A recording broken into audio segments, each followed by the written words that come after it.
Susan, what do you think? I think it takes a very sick and emotionally unstable person to be able to take two beautiful children like that, to be able to keep them from their parents, to keep them from where they do belong. I can't imagine why anybody would want to do such a thing as what has happened. Chase, what do you got? So we see a lot of this stuff that's going on here. Let's do linguistic analysis really quick. She's saying this sick and emotionally unstable person. I think this is what we call a defense strategy revealing itself, that if something does happen, she gets to clean her own butcher block or define how she's seen.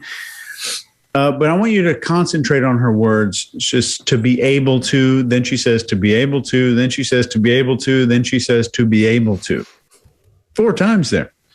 So, and she describing the crime as such anything or such a thing as what has happened. But back to this word able. It's able indicates capacity or ability or potential. So it's not an action. So she's not speaking about anything that actually happened. She's speaking about something that's 100% hypothetical here. There's more vanishing perpetrator. And remember, she apparently met and stood face to face with this person, and he's still not mentioned. She mentioned some ethereal, unimaginable human, even though she has apparently seen this person face to face. She's unable to mention the crime. She's unable to mention the kids' names or the perpetrator. And this is a wonderful spot as an interrogator. This is the exact moment that I would start inserting the punishment question. What do you think should happen to the person that did this? And because she's already in the mood to clean her own butcher block and define herself, this is the perfect moment to do that. Scott, what do you got? All right. Well, you covered everything. So I'll just talk about stress for a minute. Let's talk about everything we've seen up to this point. Everything leads to stress. Everything she's doing shows she's stressed, and she's under attack, and she feels the threat. So that's why we're seeing the nostril flare. She's been really still. Her sentences are oddly constructed. Everything just, it sounds off because she's under stress, and she knows this is, at some point, things are going to get worse than they are right now because they're going to find those kids, and it's going to get worse for her. Mark, what do you got?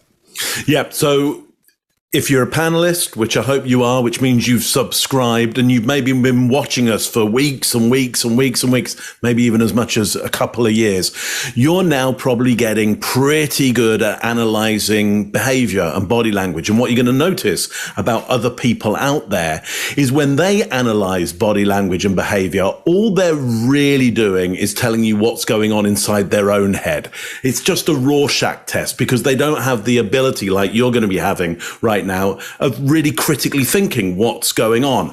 I think that's what we've got here, another Rorschach test, because you got somebody here diagnosing an imaginary perpetrator. She knows the only perpetrator is her. So what story has she got other than a sick and emotionally unstable individual? This is a self-diagnosis, essentially. I mean, it's not a particularly, anybody who's a psychiatrist, analyst will be able to do a more acute analysis, but she's not far off. As an amateur, she's not far off on herself. So that's what I'd say we've got there. That's a beautiful piece of simple self-analysis that she's giving us there, a Rorschach test.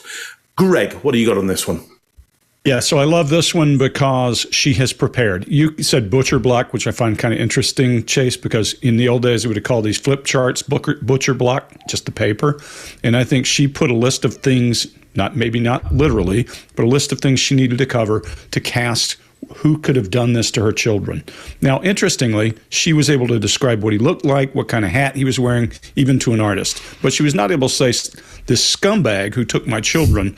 When we're angry about losing our children, we don't go, we go and tell, and we're aggressive and pushy. And we're not seeing any of that. No brow down. It's all that head back, leaned, and her mouth wrenches a little bit before she starts, and then she accesses her left as she's bringing up these things that she was saying. She's like, finally, I get to say something I know how to say. And she is more clearly spoken because she's prepared it. I think it's just more of the act, and she's barely able to hold on to it, even through fight or flight, though she finishes her sentence. That's what I got. Greg, let me ask you this. What do you keep in that pocket right there with a zipper? I don't know. You'll never know either.